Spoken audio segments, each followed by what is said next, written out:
audience, so we're going to get started now.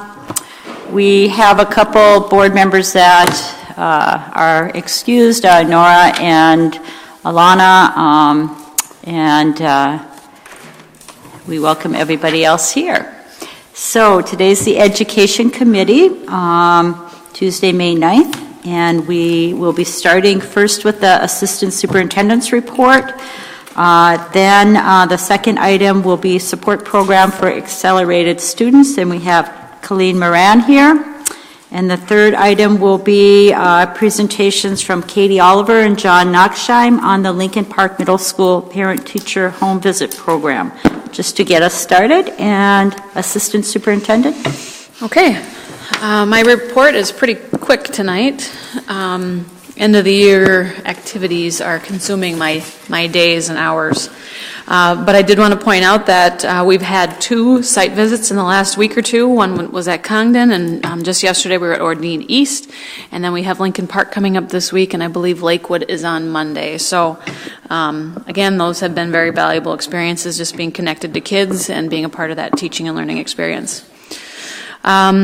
Probably the bulk of what I've been involved in the last 3 to 4 weeks has been planning our last continuous improvement team training. The real intent of that was we are going to be creating a new school improvement plan starting next fall, and we wanted to walk our principals and leadership teams through a process for how we do a comprehensive needs assessment, look at data to identify why are we getting the results that we're getting, and then being able to look at evidence-based practices that will align to the results that we're getting so we can have improved achievement for all students. And so we've been walking them through that process. But again, that process has really been to lay out what that new school improvement plan will look like. It will be a living, breathing document that captures those discussions that we've had this year, but it'll also be a place where they document the work they're doing to implement specific programs and initiatives, as well as monitor student outcomes to those initiatives, and looking at data through a new lens to do that work more effectively. So that will be in place this fall with a new plan. We have started thinking and planning staff development opportunities for next year.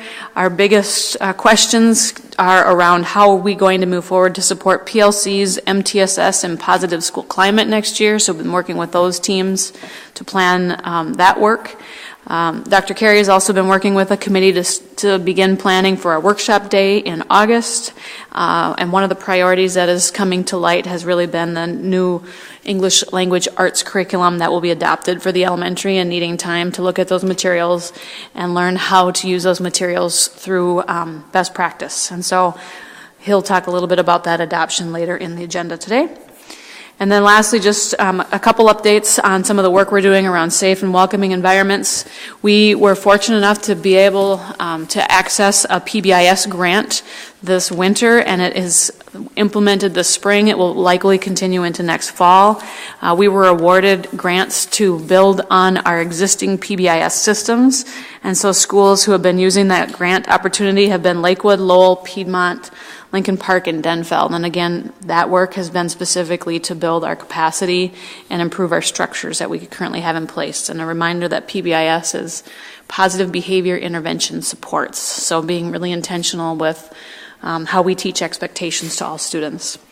And then also we just had a meeting with the Department of Education tonight, right before this meeting, to look at our implementation of Check and Connect, which is a part of the grant from MDE to improve our graduation rates for special education students who are American Indian and Black students at Denfeld, as well as ALC. And so we continue to get kudos from the Department of Ed that we are doing good work, and that's all I have to say about that. Okay, great, thank you. Any questions? Member Harlech? Yeah, I'm just wondering, I know you've been continuing to meet with the Denfeld Continuous Improvement Team about how is that process going? I guess just like how often are you out there working with folks? Good question. The Denfeld Continuous Improvement Team meets twice a month. At one of our meetings back in April, they asked that more of my support come from behind the scenes, so I've been meeting with the administrative team, kind of planning out what work they're doing.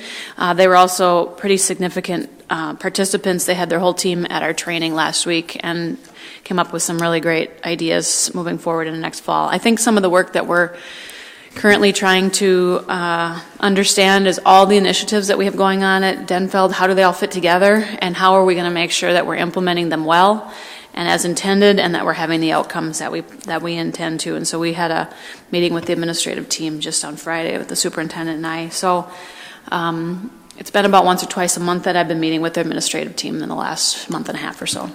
Just to follow up on that, can you talk just how many folks are on that team, and Sure. Are they counselor, Sure. Who do they represent? They represent each department, so they have a science rep, a social studies rep, English. They have a school counselor rep, a special education rep. It's about eight or so folks, including the assistant principals and the principal of that team. Ethan Fisher and Tanya Sconyers co-chair that team. Member Harla? Did you want to ask first? Go ahead.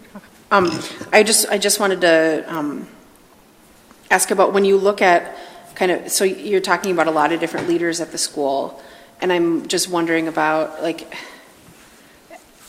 it's something I've wondered in the last couple of years about all those different kind of buckets that people are in. Is there a system where they all communicate? So Ethan and Tanya, are they in who are great leaders? Ethan, the former teacher of mine, Tanya, a great leader herself. So is that a part of the process moving forward? Or is that because then how does community schools fit into this? And then the equity team, and then check and connect, and then, Part of our hope in our meeting on Friday was that we need to have somebody kind of overseeing all the work that's happening across the building and having some connection to all the initiatives and all that work, and so that was part of our conversation. One of the things we've been doing as part of our continuous improvement team training was to really build capacity with our teachers as instructional leaders. We can't depend on the principal alone to help move the needle and help shift those practices. And so one of the things that I've been talking a lot about is a lot of things when you talk about PLCs, MTSS, and positive school climate, those are systems. But if we're going to move the needle on student achievement, we really have to look at the day-to-day practices that are happening in the classrooms in front of students. And so that's been the work of the team. How do we look at the practices in our classrooms and improve those so that we're having a greater impact on our students? And so that's been the work of our continuous improvement team.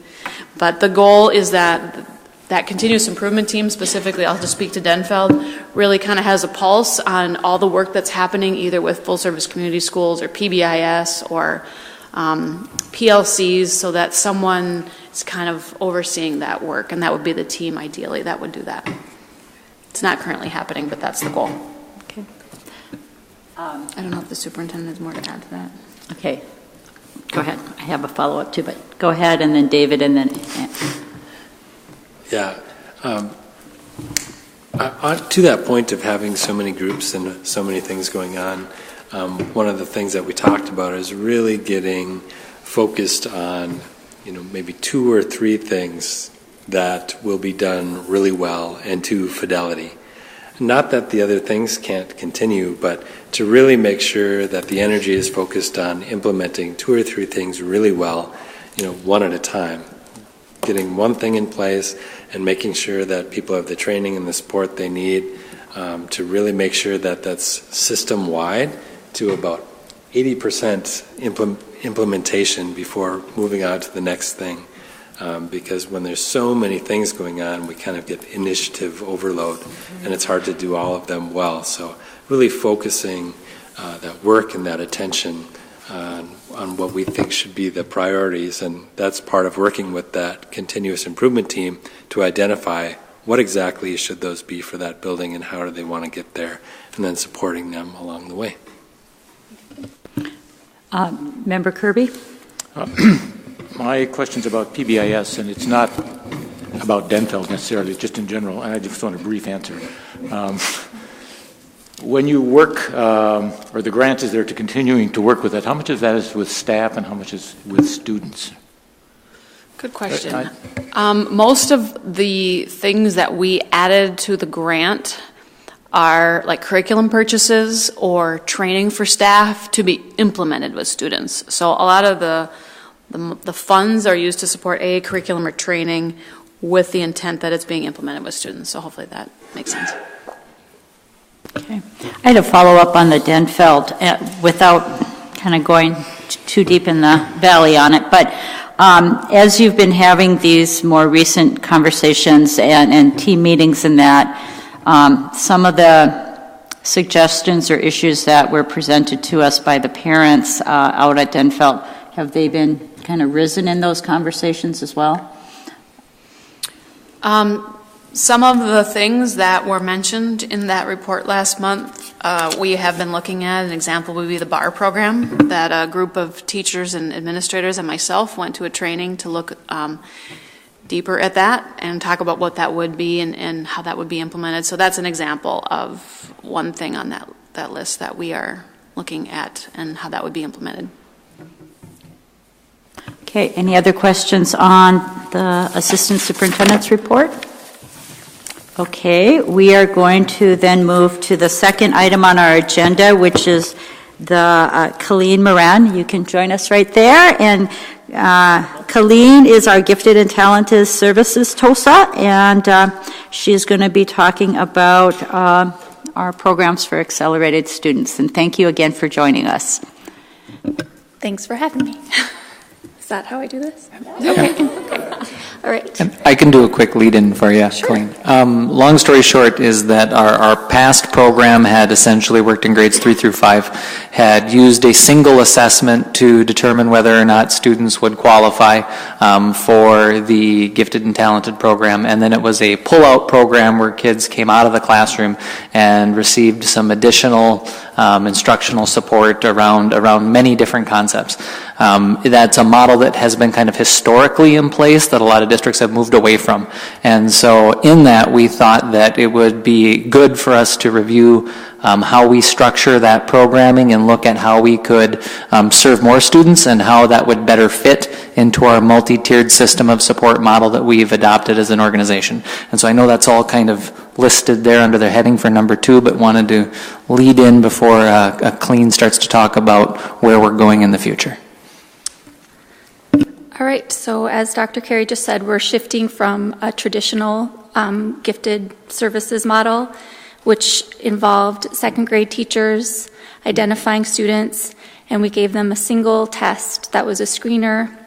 The identified students by the second grade teacher, and then they were sort of in the program permanently. And we want to shift to a more responsive model, and that's more locally identified by teacher PLC groups.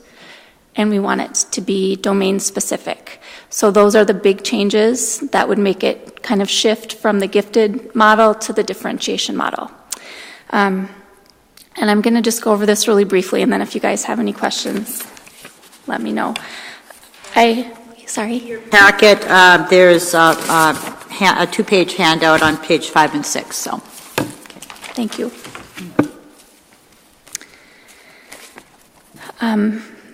The third slide that I have on those sheets, it's the mission, vision, and goals, and that's just what I've taken from conversations with principals, teachers, MDE,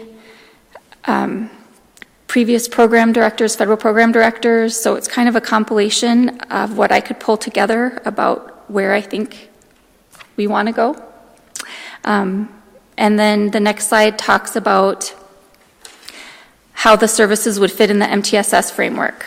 So if you see the core curriculum, and we know we have Tier 2 supports for reading and math intervention on the left side of the core curriculum. Moving forward, we would also have Tier 2 supports domain specific for advanced academic opportunities, and also Tier 3 supports. And what those would look like would be PLC group teachers would meet in still 3rd, 4th, and 5th grade. They would identify students that are above the critical mass in their class. So there would be a critical mass of students, and they have students above those. The percentile wouldn't matter as much as where the critical mass is at that school. So it's not a strict cutoff score, 95th percentile anymore. And students could identify as having a need in English language arts or in a math science challenge course. If students are consistently identified for Tier 2 services, then we want to offer them a Tier 3 opportunity also to continue the challenge, which would fit in the MTSS model also. I'm just going to keep it brief, so if you have any questions. Just to elaborate on that a little bit, if you remember from some earlier presentations about how the MTSS system works, we have our core program that is meant to serve all students. And then teachers work together to identify students that need additional support.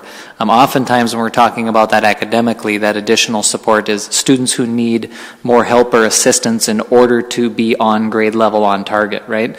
We're also talking now about the students who need extra support to meet their academic needs because they're beyond grade level, beyond target. And so what we would be doing is typically we identify a smaller number of students for a Tier 2 intervention to provide them that extra support when they need more help to be on grade level. We would also provide and identify small groups of students who need more support to meet their academic needs when they're above grade level. And so rather than treating that pyramid, if you remember that pyramid diagram where we're always talking about supporting students who maybe need more help to meet the learning target, we're talking about doing the same thing for kids who are already beyond the learning target. So now we're talking about meeting the needs of our kids across the entire spectrum on a more flexible basis rather than in a really kind of static program where it doesn't change after you've been identified. Member Welty. Colleen, thank you. I was intrigued by that 95% cutoff. I'm sure that Rosie and I both recall the old days when my children were little. I volunteered to be a great books leader, thinking that surely my daughter would be selected. Then I discovered it was a gifted and talented program, and my daughter wasn't gifted and talented enough to be in my little group.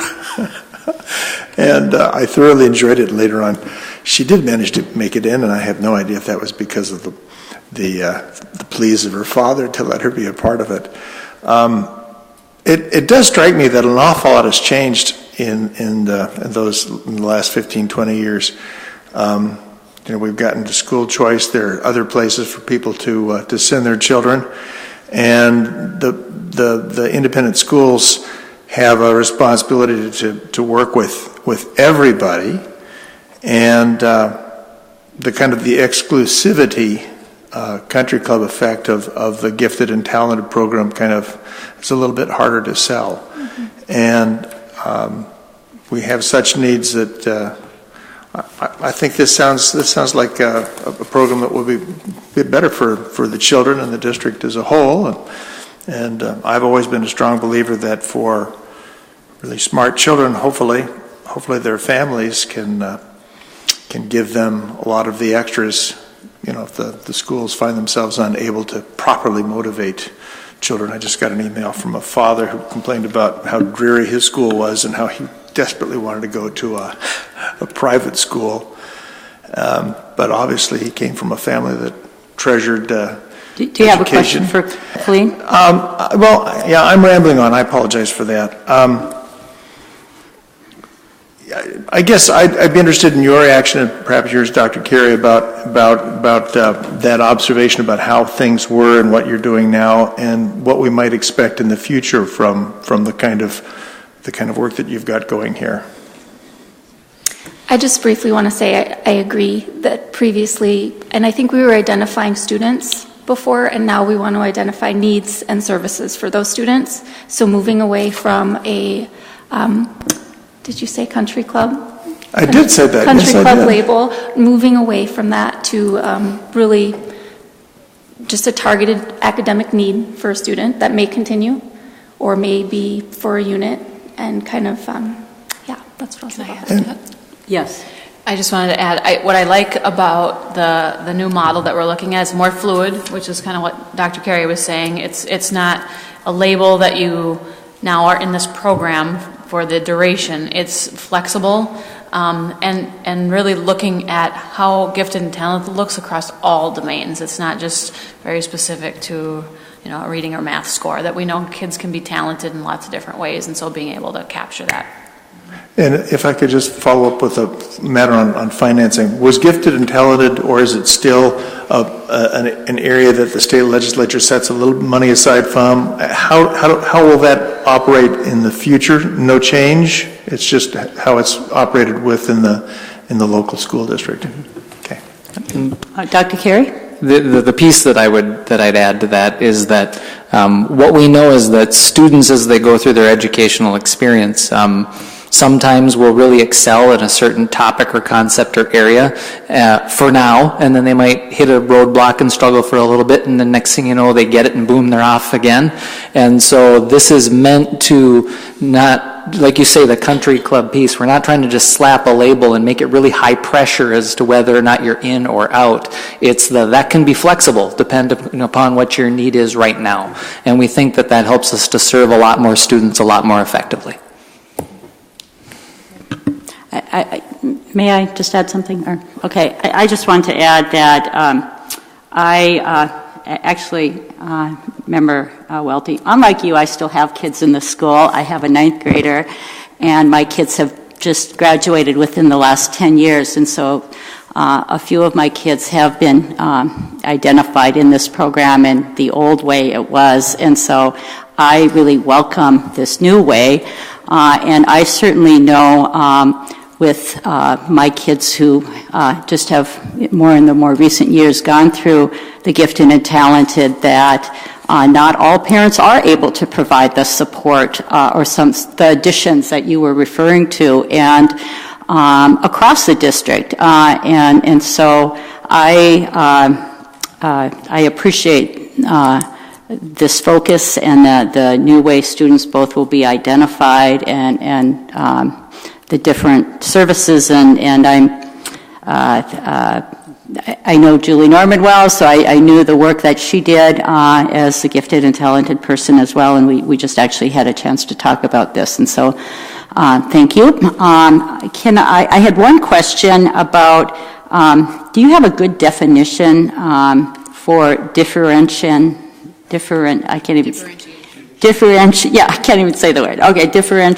in the classroom? I mean, that's a hard, how would I explain that to somebody?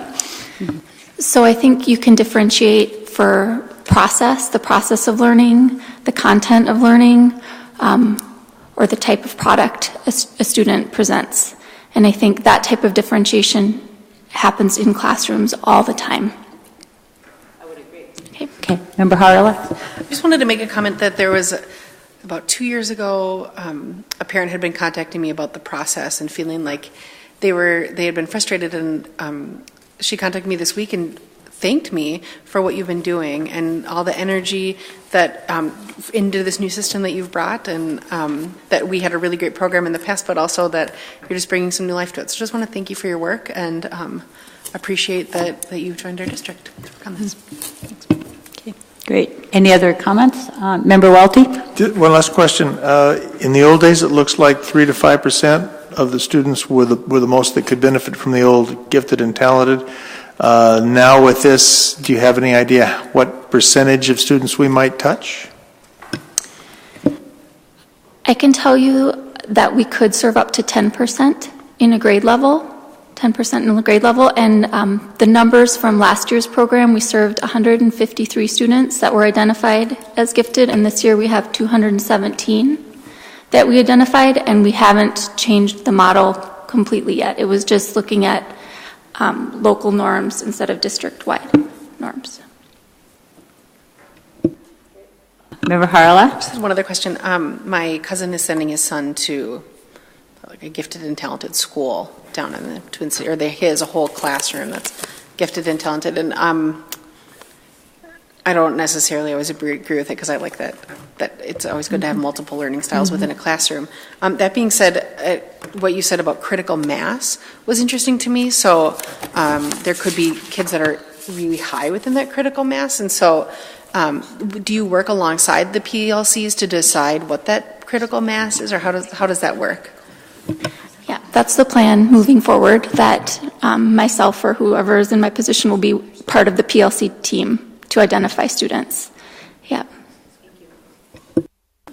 Colleen, just one question. I I know there's been conversations around changing the name from gifted and talented, and which I totally support changing the name, but where's that in the process?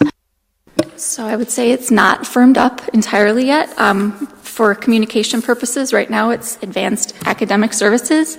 But in terms of in the schools with the students, win time, what I need is when services will be given, the challenge courses. So students should be going during win time to wherever they need to go, and it doesn't need a name beyond that. Okay, thank you so much, Colleen, and thanks for your great work.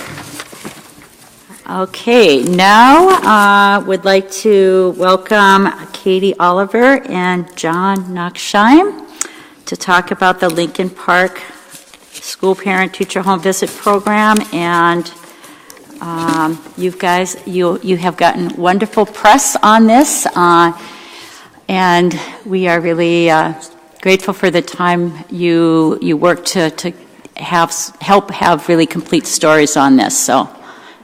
And accurate stories. So thank you so much.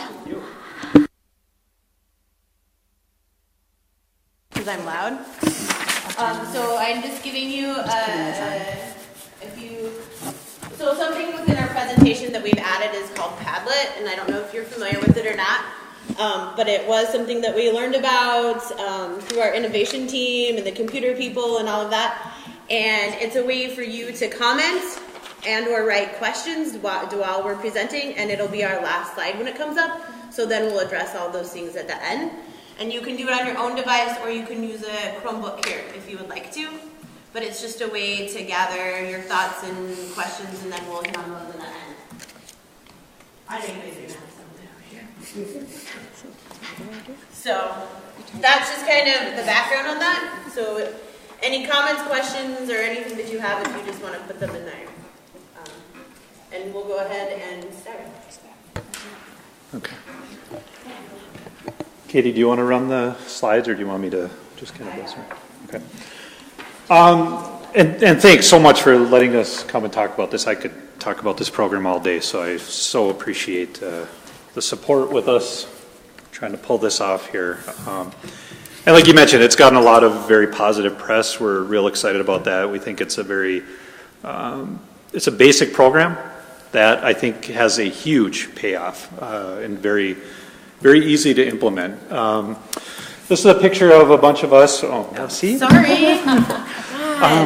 Just excited about that. Well, so part of, when we accepted the grant from the Duluth Spirit Community Foundation, one of the expectations was that we take a team to the national conference, which last year was in Washington, D.C. in October.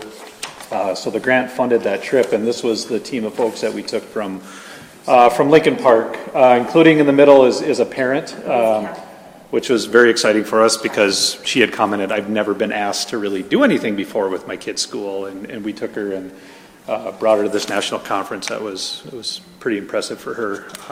So anyway, that was just a picture of us. And it was good for our staff to attend something outside of here, so. Real quick overview. I won't read through this verbatim, but the program's been around for 20 years. Started in Sacramento, California. Is shown to be highly successful at every place that it's been implemented. It interrupts a cycle of blaming each other for low student performance. So parents blaming the school blaming the parent, and it breaks down those assumptions that we may have about parents as well as what parents have about the school. And really what you find out is that you come to an equal playing field, that you want the same thing for that particular student, be it a parent, guardian, or the school when you start having that discussion. So, and we were fortunate to have, so this is a program that's supported by teacher unions and the American Federation of Teachers, and I'm not going to say her last name right. I want to say Randy Weingarten. Thanks.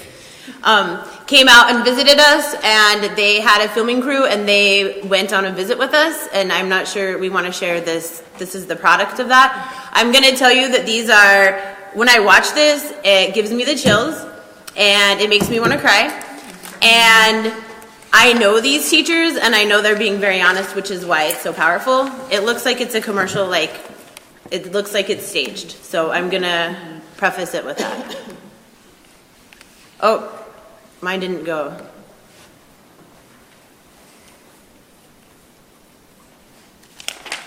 Sorry.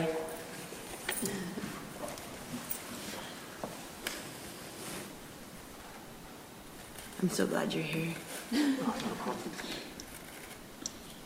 Thanks. And this is awesome that they made this for us. Or not for us, but... it is on our website, or our parent-teacher home visit website that we have started. It's also, yeah.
And that was a random visit that, like, it wasn't like we picked the students, and I mean, we didn't know where she lived. We didn't know she's a high achieving student, or she does really well within our school. It wasn't like a focused. So anyway, oh, he's gonna fix it. Oh, thank you. So it's pretty powerful, and that's just one example. And almost every person who comes back, they're all sharing those exact experiences. And I think there's some handouts that were included that y'all can look through, but we took some anecdotes, and we'll show you how that all works. So the visit occurs. What's that? No, go ahead. No, go ahead. No. I know this is you're excited about this. So I know. Please. I'm excited about this part. So after people go on teachers go on a visit or staff member, they come back and thank you again, Tammy. They come back and fill out a Google form asking them questions about their visit, and out spits an email to them and to us as well that says, thank you for taking the time to complete the visit. Here's a letter that you can share with other colleagues and teachers so that they can get to know the student as well. And if you, here's an example of a letter that came in last night that talks about how these people, this is the information that's shared is who was at the visit. It talks about during the visit some of the things that they discussed. The best way to connect with this family is by text message, and then additionally other things that they learned. And it's been really powerful, even as somebody who isn't in direct contact with students every single day in a classroom setting. But I read these every time they come in, and I can see these kids, and I have something now to talk to them about. I can also direct them to people within our building to help support some of this. So it's pretty powerful, this additional part of this letter that then is sent out. So, yeah, some of the anecdotes that we had taken out are in that packet, so you can read through those later. But it's very interesting and teaches us a lot about a family. So kind of getting into some numbers, our goal in 2016, 2017 was to double our staff and double the home visits at Lincoln. Just push this. So in April 2016, we had 23%. We now have 80% of our staff are trained a year later, and then we have 98 total staff across the district, or across the district, yes, but focusing on the Western Corridor right now that are trained. So we've now included Lincoln, Denfeld, Laura Mack, Myers-Wilkins, Stowe, and Lowell. All have had representatives at this training to go out and do the home visits. It's not just something you go do. You need to be trained. There's very specific protocol to do this. We had 14 home visits last school year. We're now over 50 now. We're probably close to 60 as of today. Probably close to 70. Yeah. So for us, it's exciting because we've taken it purely by the numbers. You're over 300% of what we increased by both of our goals.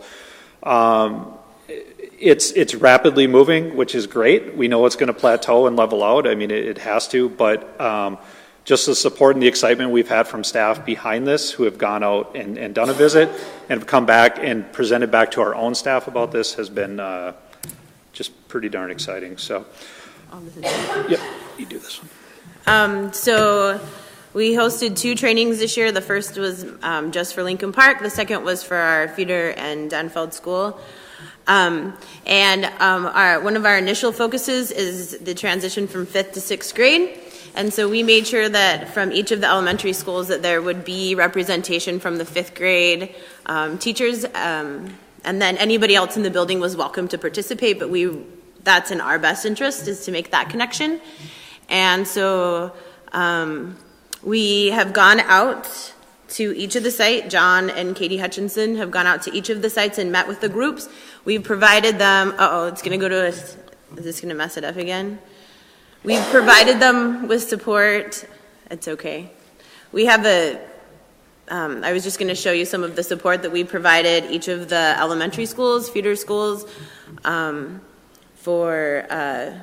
order to make this work. So we provided them with the letter that's sent home, the forms, so the system is all there.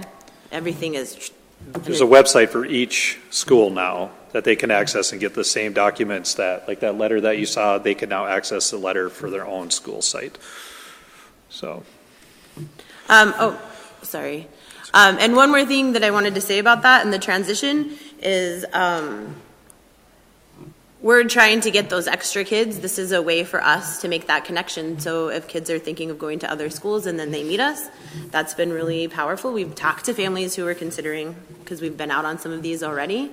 The other thing, and something that we didn't think was I didn't foresee coming, but is more of a secondary outcome, is the building of relationships between our 6th grade teachers and our 5th grade teachers. And how powerful that is going to be. And they were already talking there because they're meeting, they're going in, they're visiting with the family, they're leaving, they're sitting and chatting with each other. It's pretty awesome, and I've already heard from 5th grade and 6th grade teachers, and we've barely started. They're going to be powerful, lots more visits in the summer, so it's pretty cool.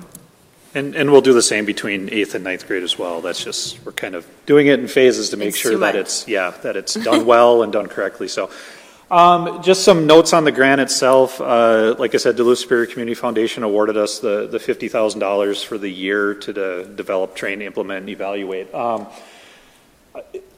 It's a really minimally expensive program. So what I did was to call Duluth Superior Community Foundation and request them to extend it a year because we were going to have excess funds. And they granted us that. So now we have funds that will continue to pay the stipends to the teachers, continue for training, continue with any extra that we need, will come out of the grant for next school year as well. So we have an entire another year to do that, which I think we're very excited about. And then it also gave us the ability to get the elementary schools and the high schools on the same page and kind of push them along. And then also to do training next year for those staff that weren't able to attend. So we're also looking at training through the parent-teacher home visit program, which would allow staff like Katie and myself to be trained to go to other districts and train their staff on how to do this in order to continue the program just kind of expanding. So future funding, the Duluth Superior Community Foundation had explained to us that they're going to actively seek some continued funding for us. Where that's at, I don't exactly know, but they want to keep this program going. They indicated this was one of their favorite programs when they awarded us a grant, which was exciting for us to hear, but they want to keep it going, so they're going to look. We estimated it would cost around $25,000 a year to keep this program going in all the schools that it's at right now, and that would be to pay stipends and some additional training. The hope would be to do some matching funds, maybe out of parent engagement dollars, was just an idea that we had. But like we want to say, the payoff is significant. You get increased parent engagement and stronger connection between the families and the school, which creates a higher trust, and then, a higher student-teacher communication. We just believe this is going to increase academic achievement, reduce behaviors at school, truancy, and develop a more consistent atmosphere of learning between home and school. And that's just our belief going into this, otherwise we wouldn't be doing it. But we do feel it's going to really close that opportunity gap and that achievement gap as well. So. And it's also, I work with the teachers within our building, and it's also been really good about perceptions, assumptions. There's been a lot more conversation around that, which I think is really helpful. And yeah. Well, an example would be saying that, the assumption that a family doesn't, maybe doesn't care about their child's education, but then you go out and you find out that there's all these factors and barriers. So we can help break down those barriers in order to create that trust, and we're already doing that. So, so instead of pulling, I won't make you come over here and pull this up, so I can see you guys' questions here. So to address some of these, no, this will not take the place of parent-teacher conferences. There's 5 non-negotiables about this, and one of them is that this is not about academics. Your first visit is all about the hopes and dreams that the parents have for their students or their family members have for them, as well as them, and how you can best support that, because parents and guardians and whoever's living in the home knows that student and has lived with them forever, and we're just getting a little piece of that, and we're just here to support them along their journey through education. And so no, this would not take the place of that. It comes up and we've had to address it. Can I bring my SPED forms to be signed? I need this parent. Nope. That's a non-negotiable. You're not to walk in with anything. I'm super strict on that. Your second visit, when we get to that part, which would be our next phase, is then you might have some more academic talk about, how can I help you sign up? Here's some classes, or can we help you to facilitate some of that? But primarily, this is at a dreams, hopes, how can I support you supporting your student or your education. It's not about the teacher. So that's a really important piece to this. Let's see. Huh? Are they? They're not for me. Oh, they're not, yeah. Do you want to, sorry, I thought it would pull up there. So the other question is, as the leaders of this initiative, what barriers have you faced and what surprises? I think probably the biggest barrier, in my opinion, has been just the non-negotiables, just reminding staff that you are out there. This is purely relationship building, and that is, it's not a difficult thing, but I think naturally as folks, we want to go out and kind of solve some of the issues that we see, and they're really not our issues to solve in this program. It's to go out and just build that relationship so those issues will be resolved over time because of the relationship itself. So that's probably the biggest barrier, is just reminding folks of why we're doing this. And you know, like I said, I'm very strict on those non-negotiables and reminding. So, but Okay, other than that, it's been really well embraced. So there hasn't been that many barriers. So. And then, I'm sorry, I can't see this one. How often are students visited? Whose question is that one? Sorry, what is it? How often are students? How often do the visits happen in the home? Like how often?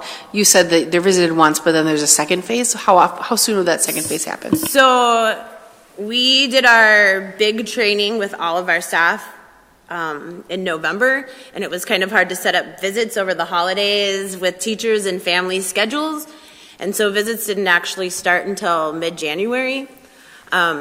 Ideally, when this is all up and running, you would do a summer or a fall visit, what are hopes and goals, and then you would do a follow-up visit in the spring that would talk about how have we done, where are we, what can we help you to do and get in place for next year. And that's where you might have a 7th grade teacher going with an 8th grade teacher. And our counselors at our school have been super awesome, and any visit that you go on will make sure that you're connected for the next school year if you're doing a transition meeting. So that's really helpful that they're willing to muddle through that. So, sorry, I don't see, is there any more questions that I missed on here? I had 2 questions to my one about barriers. Any surprises, things that, you know, you did the training, you two, and then the program started, and just any kind of... I'd say the biggest surprise has been there were some staff who we did not think would support this or be on board who are now on board. And I've made a very conscientious decision to be in the background on this with our staff, because I don't want staff thinking this is a social work program. This is about teachers. It's not about social work. And to watch staff just embrace this, who I thought would never be interested in doing this. It's been really wonderful, actually. One of our teachers who was not about this program was one who we invited to go with us to the national, and she came back, and she's the one who spoke and was the biggest boost to our staff that got them to a real buy-in. The majority of our staff is trained, and staff is starting to be noticed. If you're one of the less than 5 people who are trained, then it's starting to be noticed of, well, how come I can't go into, why aren't you trained? Because now we're not having to do that work of trying to get everybody. It's becoming like kind of the norm in our building that we go on visits, and everybody should be available to go, as they can on a visit. So it's kind of its own beast that way. It's gotten a surprise for me has been how fast that people jumped on board.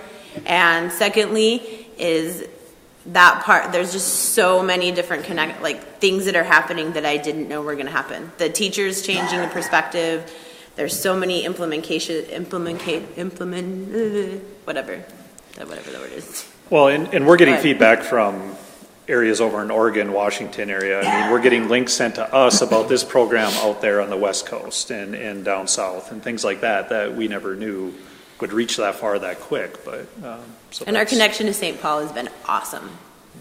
We've built a really good friendship with not only some of their parents who are now involved with the program, some of the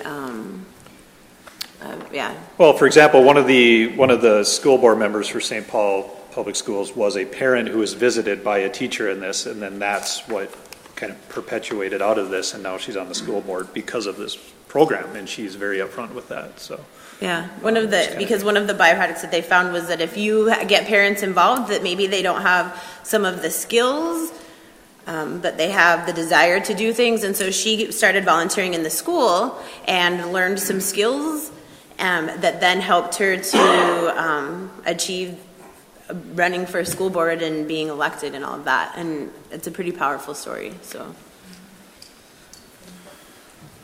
anyway. Member Welty, did you have a question? Yeah, a couple of questions, and I'll defer if somebody else would jump in. And I apologize for being technically deficient. My colleagues know that. I think I tried to type that in. So I'm just going to do it the old-fashioned way, but I am using this. That's perfect. That's perfect. I was just thinking, 5th and 6th grade teachers would have about 30 kids each. One classroom. Oh, this is not how it works. It's not assigned by the kid. See, the 7th, 8th grade teachers would have 5 or 6 classes, but that's not how this is designed, the home visits.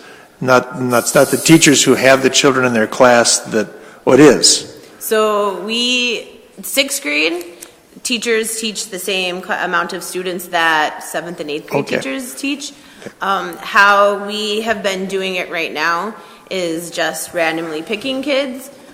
We've talked about our focus being our Monday, Wednesday, which would be 25 students, which would be if we each picked even half of those students and worked with another teacher. I mean, if everybody did half of their students, you have to go with somebody else, so that would still be 20 or 25 visits. So we've been looking at ways to manage when you have 100 or 200 students during the day. You're not going to see all of those students. Can you just clarify, when you were mentioning the 20 to 25, that's the actual number at Lincoln Park of 6, 7?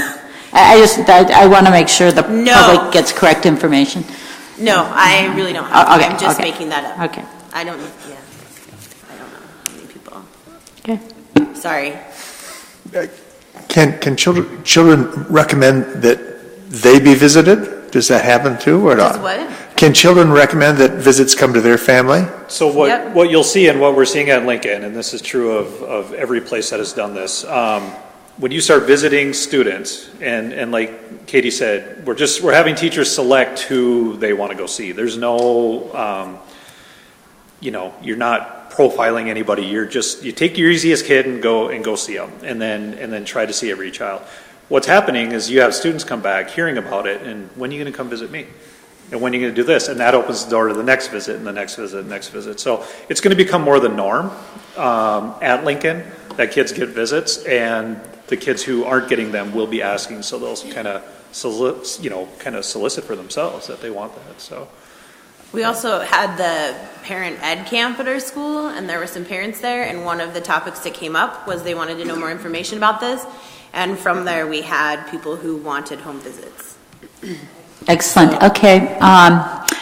Member Kirby, and then Member Harla. Thanks. The teachers I've talked with have been very supportive, and it sounds very good. But is there a formal evaluation procedure? I mean, it seems like if you're going to get for future funds, it might be nice to have some kind of formal.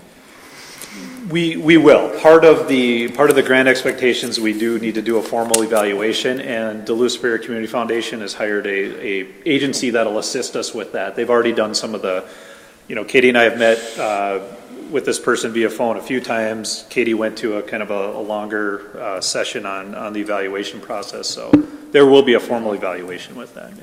And because we were one of the smaller money-wise grants that were given, a lot of them were longer periods of time than ours was just a 1 year. And so they're just starting the research process and the evaluation process this spring. And so we've been collecting all that information. St. Paul has done a lot of research, and nationally they're just starting research. I believe that Northwestern is the one who is going to be conducting the research nationwide. And so we've been using the tools from St. Paul until we work with these guys, which is coming up in May, end of May. Thank you. Member Harla? I'm just remembering two things I feel like is really good to say on record. So this is voluntary for both the teacher and the student and the family. So I thought that was super important. And it doesn't necessarily have to be at the home, right? It could be, they could meet a library or something like that too. I feel like when I attended that training, those were things that when I've talked to people about, they're like, wait, you're making teachers go, teachers are forcing their way into homes. That's not it at all. And I just, sometimes people hear things and they interpret it incorrectly, so I want to make sure to say that. Yep. And I'm just, again, I'd echo that just hearing all this come out, I'm just really excited about this program and can't wait to see it grow and support this. Yeah, it's awesome. Okay.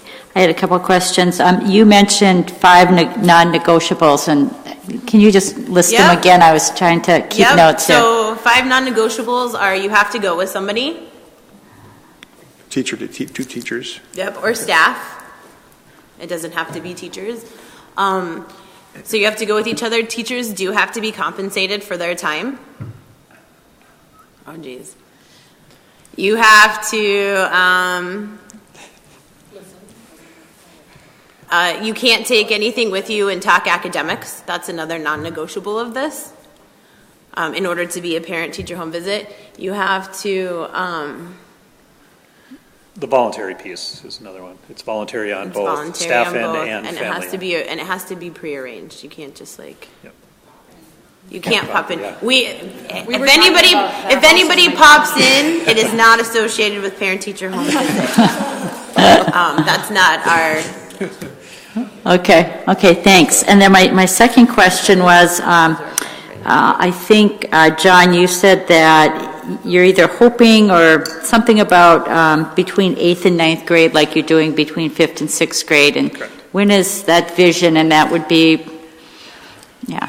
I think there's no formal timeline with that. Okay. Really, we're focusing on the 5th, 6th grade Right. to see how it works and make sure we do it well and we do it right. And that my main focus has been getting the elementaries up to where we're at. So they are at the same place and they're comfortable so that they can take this program and kind of run with it under the guidelines that the national program has, but yet Katie and I can kind of feel like, okay, you're good now. And then we'll move on to the high school piece. We are going to do some things with the high school, probably with a family or two, just to kind of, stepping stone it up. Katie and Tanya have already discussed, going out with a family. So There's a lot more. This isn't part of our job description, and this is a pretty big thing. So we've got to get the pieces moving so it runs by itself a little bit more before we add more pieces to it. And so that's been part of it.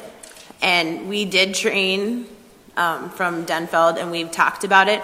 We are going to do on a smaller scale. One of the people that came over and was trained is somebody who is a reading and English teacher. And so we're going to do some home visits with some of the kids that have been in some of our classes, just so they have a connection to somebody at Denfeld when they go there. And so that's how we're going to kind of start small there. Oh, that sounds like that makes a lot of sense to do it in a very targeted way. So, okay. Member Welty? Thank you. What portion of the stipends is covered by the grant? Well, probably 100%. What portion of the grant is consumed by the stipends to the staff who are making the visits? All of it, except for what we paid for training. Oh, okay. Very good. And then I think we spent, that was out of a different money. Yep, all of it. Well, of course, grants are temporary. The idea is they're trying to entice whoever gets the grant to make this a permanent process. So if we looked into the future and imagined the Duluth School District 10 years from now, maybe this would be practiced in all the schools and the general fund would take care of stipends. Who knows? But it's a very exciting program.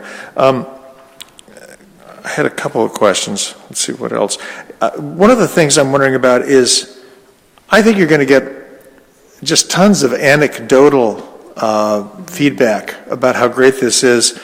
But, we're in a day and age where everybody's focused on statistics. Do you anticipate any statistical ways you might be able to measure this, like fewer suspensions or things like that? What would you suggest might be measurable? So one of the things we're going to be looking at, but we're waiting till the end of the school year is, and remember we've only started this halfway through the year, but one of the things we're going to look at is John has a firm belief, and some other people in that group, that the kids who went, if you received a home visit, you're probably not going to fail that teacher's class. And so we're going to be, at the end of the school year, that's one of the data points that we're going to look at, is if you received a home visit from these teachers, did these students fail those classes? Because, I mean, not all of the students are kids who fail classes anyway, So based on that relationship, that there's going to be more communication between parent-teacher now. In order, if the child's struggling, that they can call and have that conversation and work out a plan rather than no communication, And I've seen, just listening to conversations in the hall between students and teachers that I know they've been on visits with, there's a different understanding. I know why you maybe didn't get it done. I know what might be some of your barriers to succeeding in school, so we can talk about those. And students, I think, feel better to advocate, more comfortable to advocate for themselves. Correct. So. Katie and John, thank you so much for your leadership with this. Thank all the teachers from us for their involvement.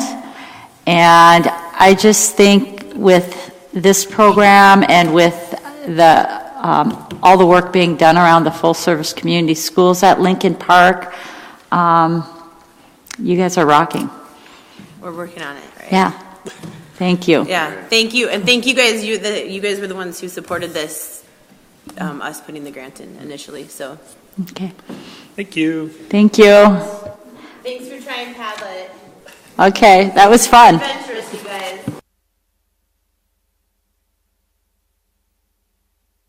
guys. Could we get a copy of this sent to us via email? Okay. Edie, okay, should we have her go ahead of the...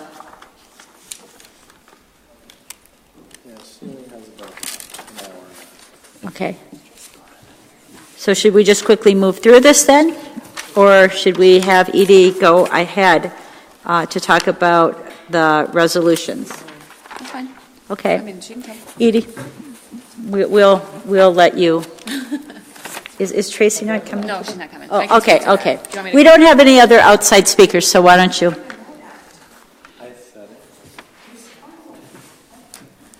Do you need a copy of this? Okay. Well, I have a hard copy. Okay. We are going to move from we'll go back to the grant applications, and we're going to speed ahead to resolutions, and the second resolution, which is the response to the American Indian Education Resolution of Concurrence and Non-Concurrence. That was the report that we heard back in March. And Edie, thank you again for bringing Lydia and Janelle, the parents, with you who worked on the recommendations. So thank you, and I'll let you do any introduction. Hi. Or Superintendent Grunset do any introduction. I sent you a question on that thing. Didn't you get it? No, I'm just kidding. No, actually. Yes, I too appreciate the process that Edie has brought to this and all the work that she and the parent group do, especially that it's focused on the district's continuous improvement plan. It really has brought a new level to this report. As part of this process, there have been some changes in the process, and I have to say that we miscalculated our first step when the board passed this by resolution. It was actually the parent committee who passed it by resolution the first time. It should have been informational when you received it the first time, and then our response to that report was to be the resolution.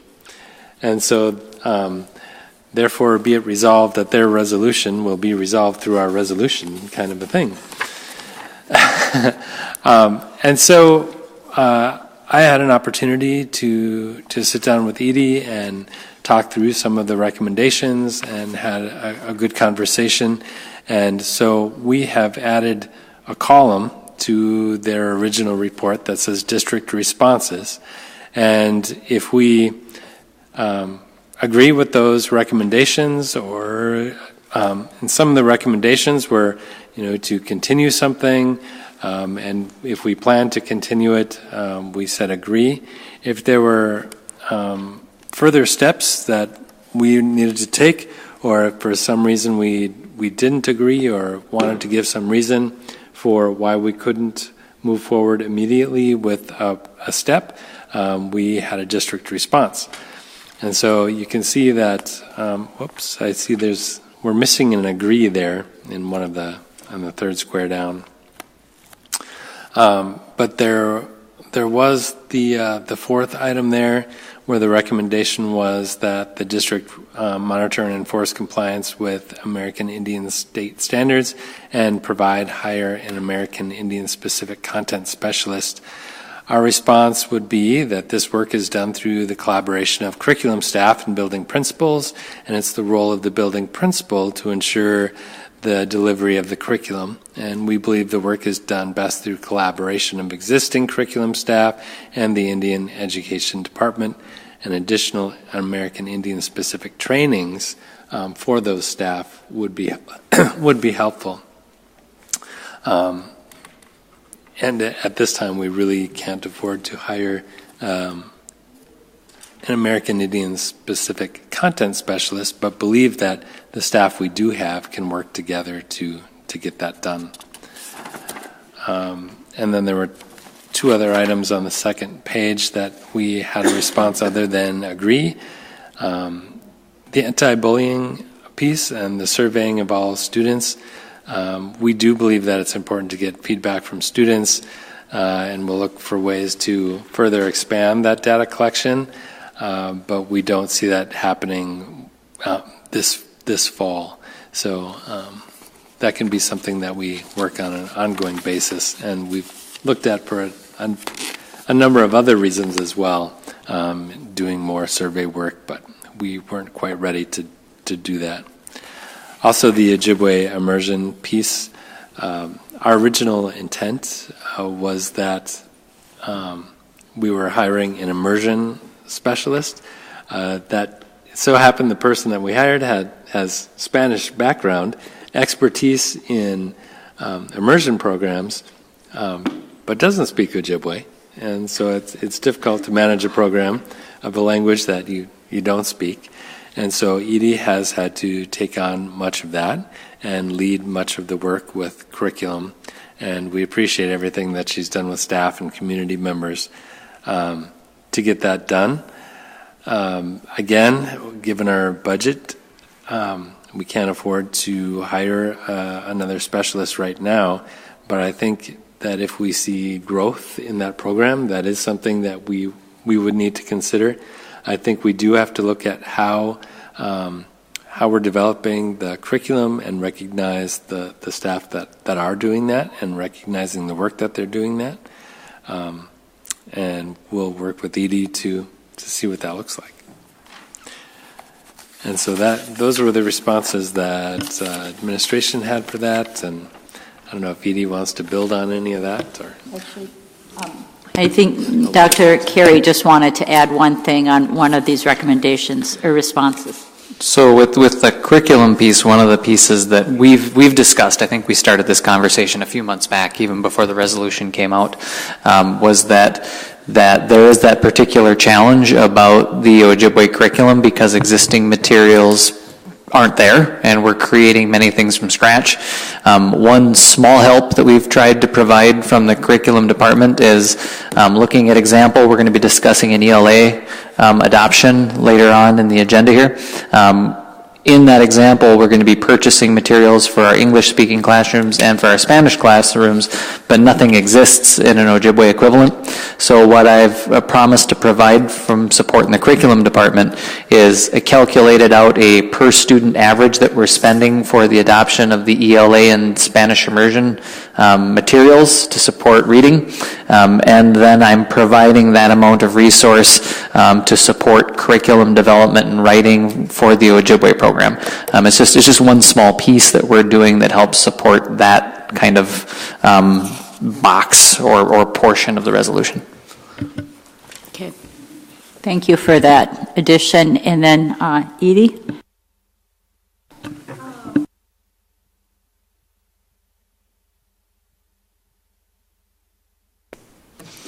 I guess I'm still a little unsure why we have an immersion specialist for Spanish, but we have to wait until we grow in numbers to get one.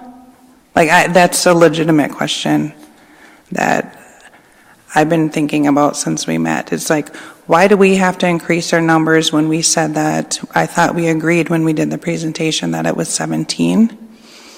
And I understand there's more people out there that want to go to Spanish immersion, but I feel like, why do we have to keep growing in order to get equivalent to what Spanish is getting?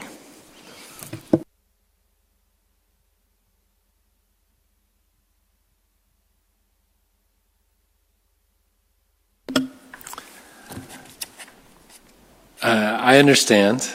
I mean, we've had these conversations, and this is the third year of Ojibwe, and there's I'm not sure how many students, and I know that we're looking at.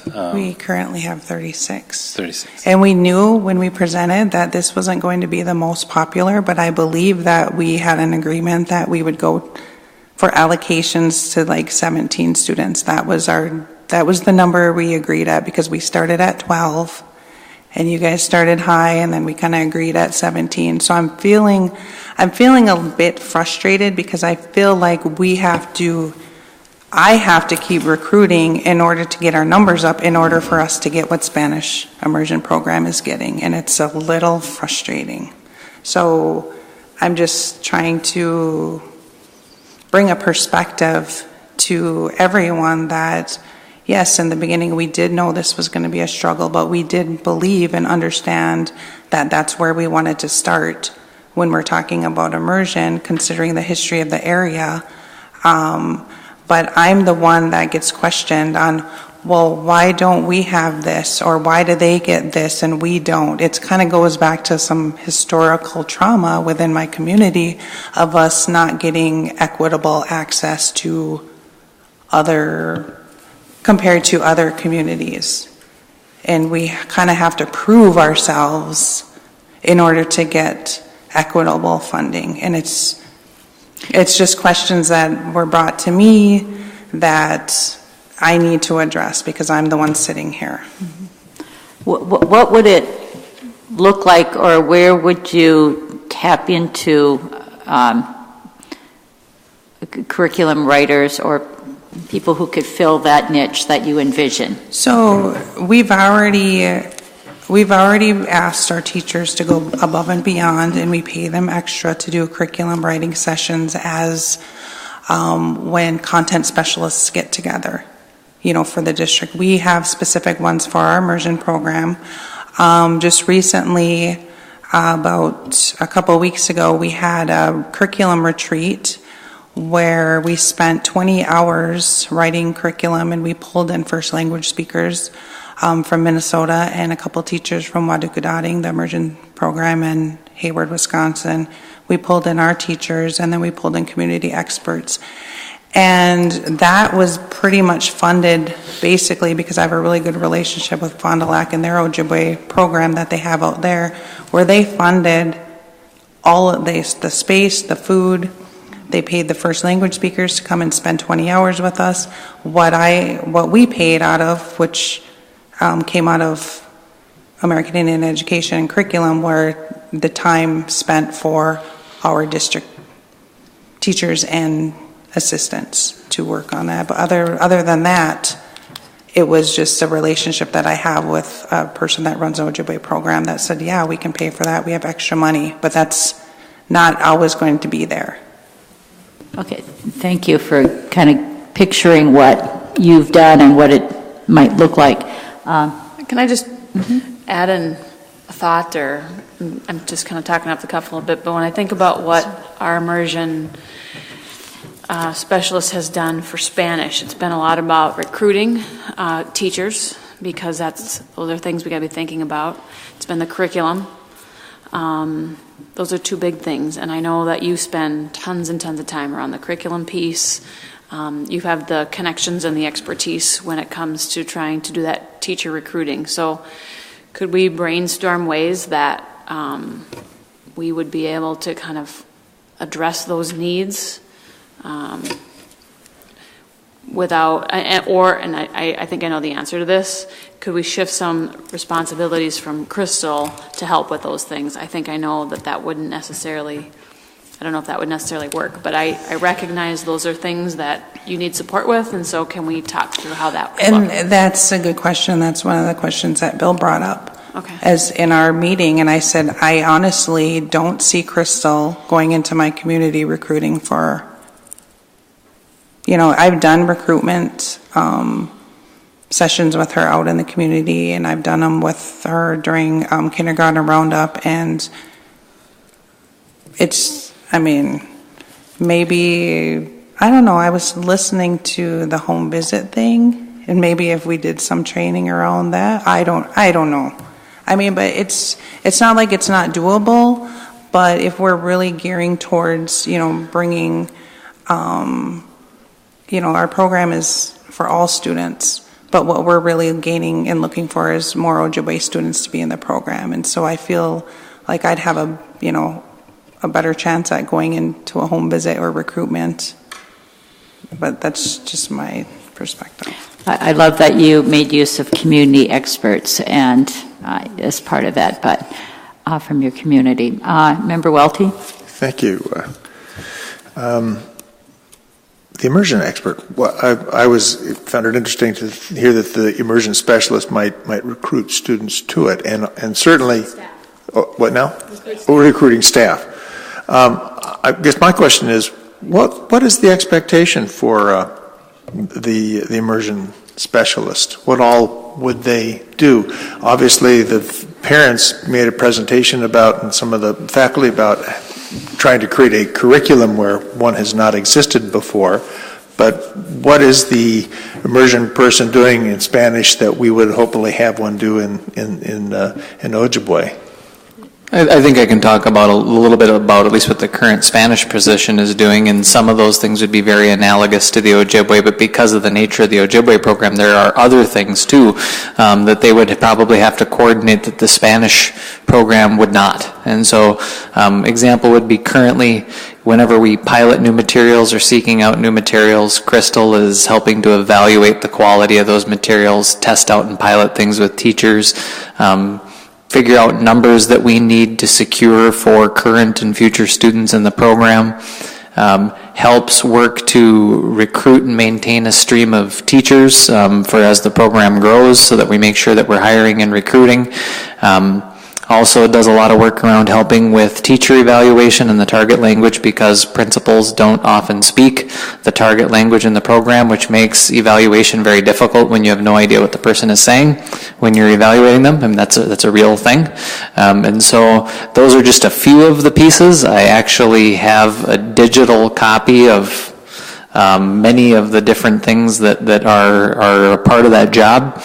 If a Ojibwe similar position would be considered, the extra pieces that I think would be in existence there, and Edie, I think you can add if there's more, are since the curriculum doesn't exist, there's a lot of resource creation and coordinating the creation of the resource rather than coordinating review of existing resource, which is easy to say but a difficult thing to do because it provides some particular challenges to it. If I could add on to the immersion specialist, what are the qualifications? Do they have a teaching license? Is there some additional educational expectation or licensure? So I think we could ask HR for the job description, and that would be the best piece. Off the top of my head, we were looking for somebody who I think was licensed in the content area, able to speak the target language fluently, and also had sufficient background in previous immersion work. And so that was kind of ideally what we were looking for in a candidate. Licensed teacher, fluent in the target language, experience in immersion education. And I presume the Spanish immersion specialist is full-time. Is it necessary to have somebody who would be full-time? It's not full-time. She's not full-time. It was full-time the first year. This last year was a reduction to a 0.8. and then took a voluntary reduction in that year to help support an additional class, and then this year is being reduced from that 0.8 down to a 0.6 formally.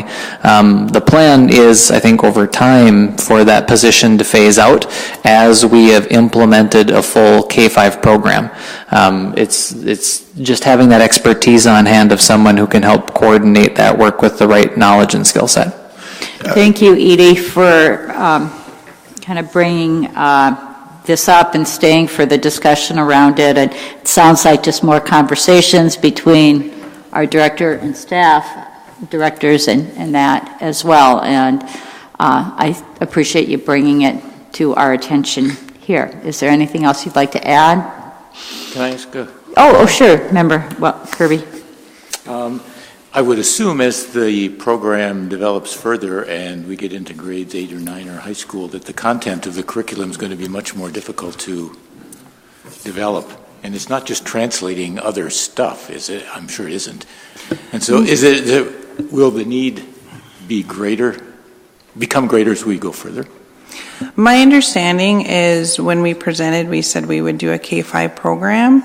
And as we keep growing, I would see that there would be, it would be necessary to have a coordinator if we were to grow past grade 5. I mean, it's obvious right now that we do need the extra help.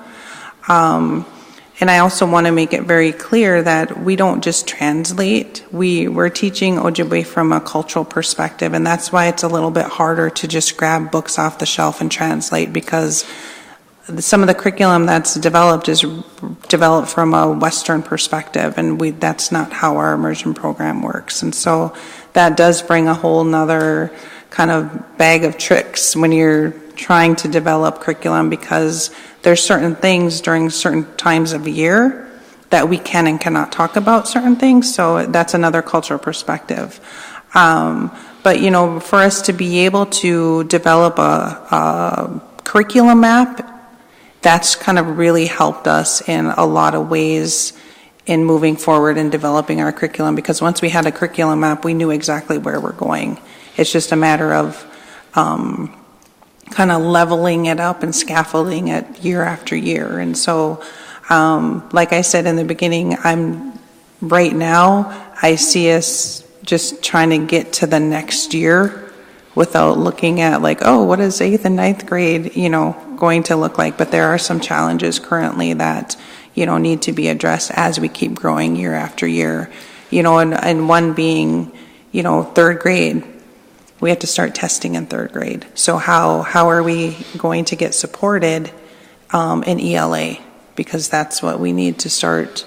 We need to start integrating that into the curriculum. And so we're trying to figure out budget-wise, what does that look like? And so we've been working really hard with Jen Larva at Lowell to figure out what this will look like. So it's a continuation of ongoing support is basically what we need for this program. And like I said before, it's a struggle sometimes when we keep having to prove ourselves before we get equitable funding. And it's overwhelming and it's frustrating. So, but I do appreciate being able to, take some time, and I appreciate my parent committee to even put that in here, but they're always asking me, like, what are some of the barriers, what are some of the struggles? Because the reason why we did start our immersion program was to look at it as being a pathway for educational success for all students, but mainly for our American Indian students, considering the graduation rate and the, level of or lack of academic success. So we thought this would be the perfect pathway for our American Indian students to get academic success and go on to graduate from high school. So, if I could offer just a quick thought, just to continue this, it strikes me that we've worked hard to make sure that this new initiative does well, and I can see Edie's concern that maybe it's going to stall because they just might run short of staff and recruitment. it strikes me that Ojibwe is not one of the traditional paths for lots of people in public education. And we do have things like variances. And I'm thinking that maybe what we ought to think about to strengthen this program, make sure it doesn't wither on the vine, is see if we could find somebody who might be quite capable of doing these sorts of immersive work, who's not necessarily, not like I said, doesn't maybe have the academic credentials, and perhaps do it on a part-time basis, on a 0.4, 0.6 FTE, and perhaps Edie and the Native American community knows people who might be capable of doing and performing these functions on a part-time basis, and perhaps that might be an avenue for us to explore. So that would be what I would hope we would investigate, because we do have budgetary difficulties, but I would like us to bend over backwards to help out where I think there is a crying need. Okay, any other comments? Okay. Thank you, Edie. And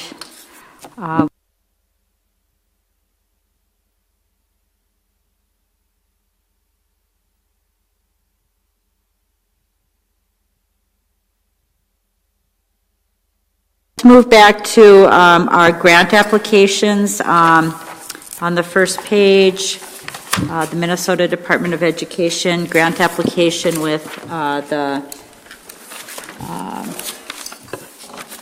after-school programming.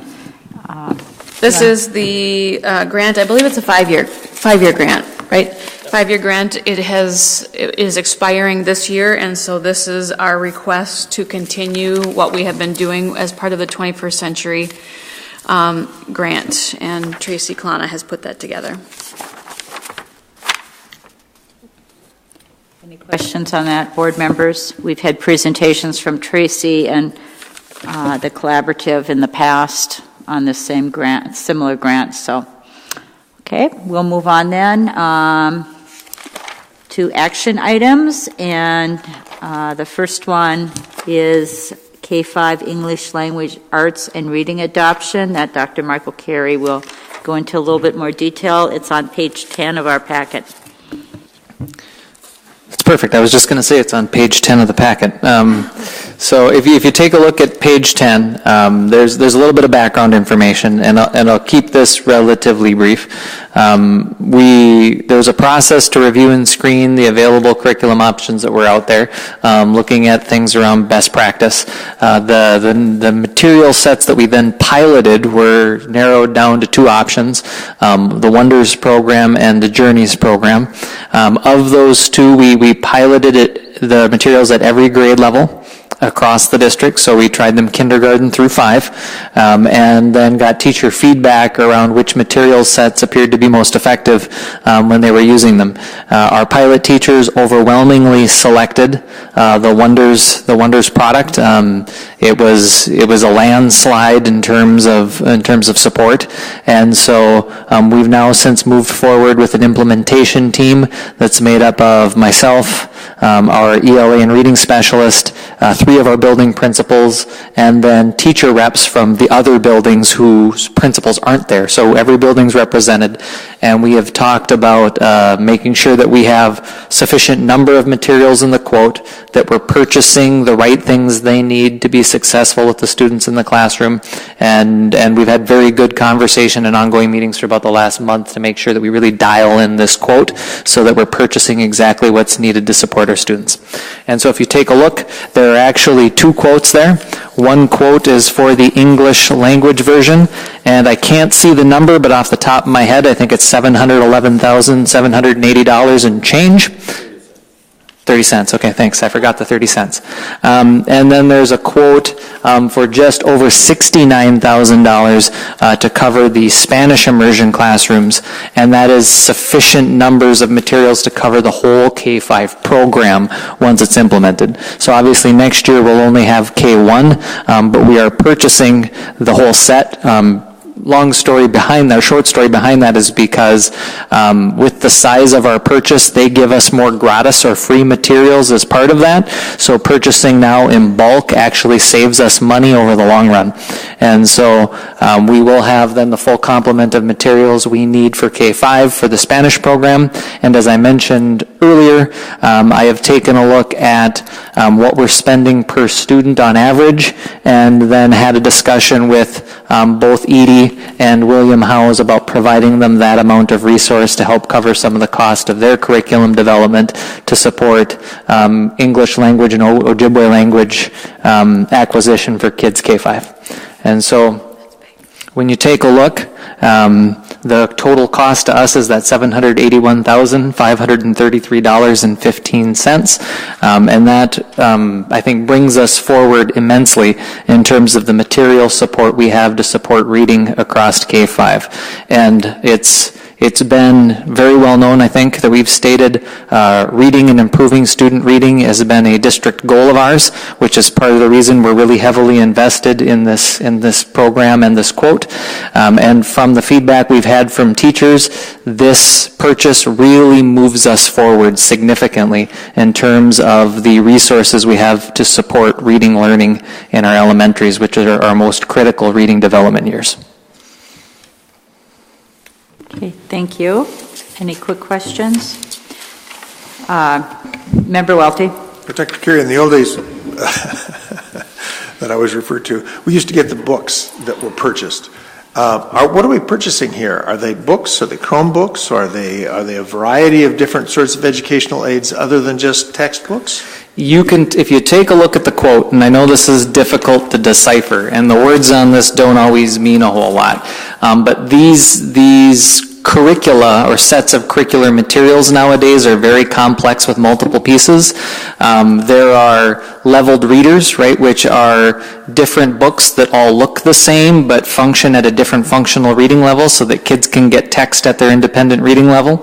There are basals, and a basal is essentially a series of stories that are used throughout the curriculum that all students get the same story. There are additional support aids, like there are we could go on and on and on, but there are flashcards and all kinds of other supplemental materials. If you go through kind of line by line in the quote, that's probably what we'd have to do to have an effective conversation about this. If you want to do that sometime, I'd be happy to sit down and have that conversation with you. Otherwise, if you have specific questions about what pieces are, I could answer that for you sometime too. Thank you. Member Kirby. Member guy over there. How old was the set that this is replacing? I don't know that number off the top of my head. I don't know the date it was adopted, but I will tell you that the curriculum we had been using was prior to the new standards in 2010. And the question I ask anytime I'm in elementary buildings this year talking to pilot teachers is, can you tell that the reading level of these new materials is much higher than the old materials? They said absolutely.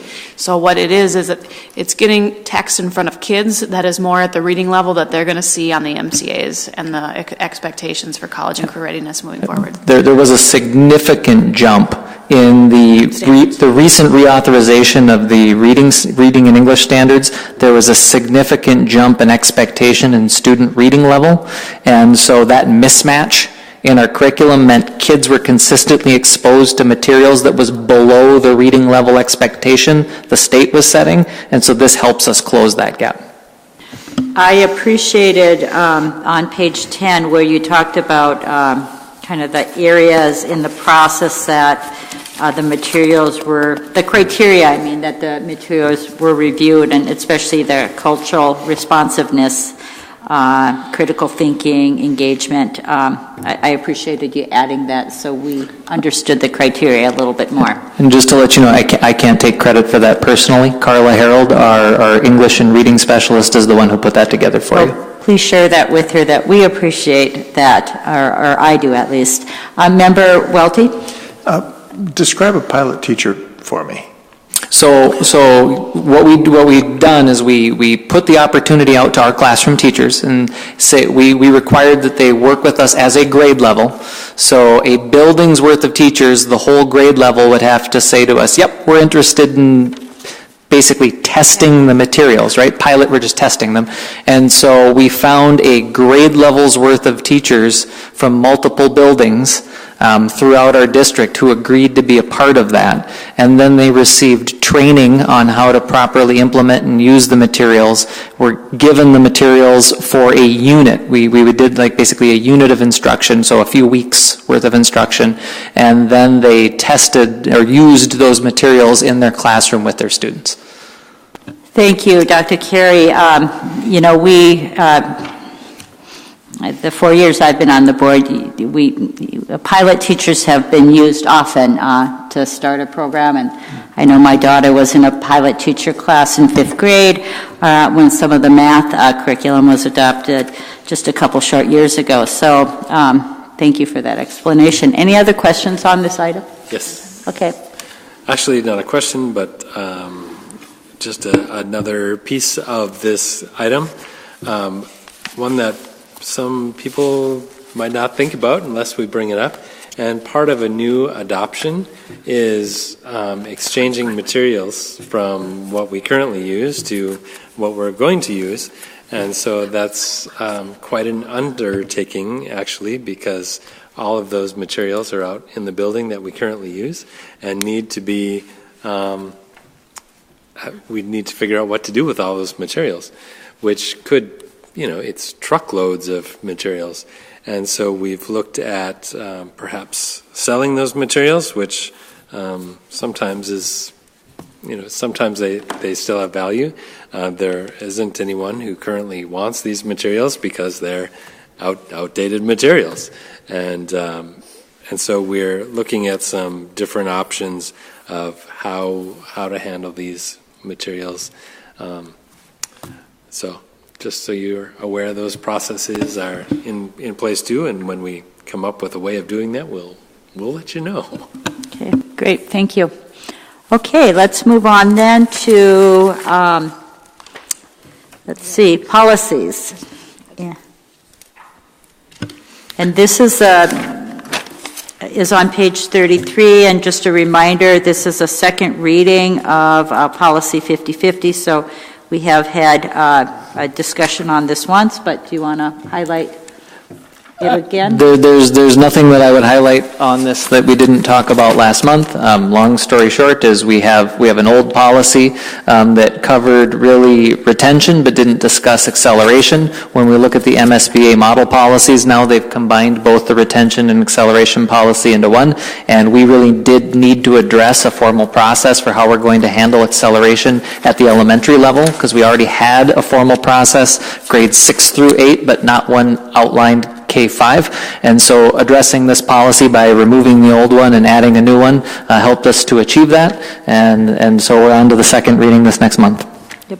And my only notes that I had from last month was part of this was help to have good documentation.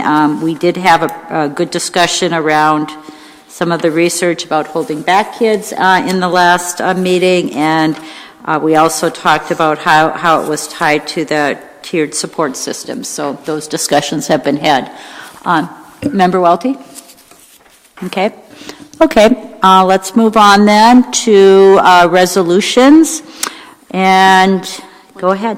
I just wanted to point out that we did get approved for the ADSYS grant, which is very exciting to be able to support MTSS at the elementary.